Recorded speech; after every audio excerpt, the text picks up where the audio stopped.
Somen mukaanhan sä oot kultalusikka perseessä syntynyt lellipentu, joka on perinyt isänsä mittavan omaisuuden. Joo, kyllä. Ja se totuus taisi olla jotakin hieman muuta.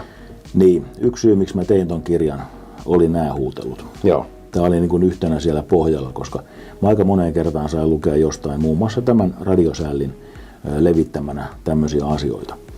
Mä haluaisin kuitenkin sitten kysyä sitä, että kun ennen mun isäni kuolemaa, mun tilanne oli se, että mä olin pääsemässä eläkkeelle 40-vuotiaana, niin millähän tavalla mun isäni on vaikuttanut tähän asiaan? Niin. Onko hän ostanut ja myynyt ne kaikki veneet, ne kaikki autot, ne asunnot, mitä mä oon tehnyt silloin, flipannut? Ei ole, vaan mä oon tehnyt ihan itse omalla rahalla.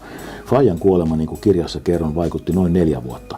Eli noin 4 vuotta aikaistui mun eläkkeelle pääseminen ikään kuin. No eihän mä mitään eläkkeelle jäänyt. Mähän vaan vittuilin Facebookissa kavereille puolen vuoden ajan, että miltä tuntuu lähteä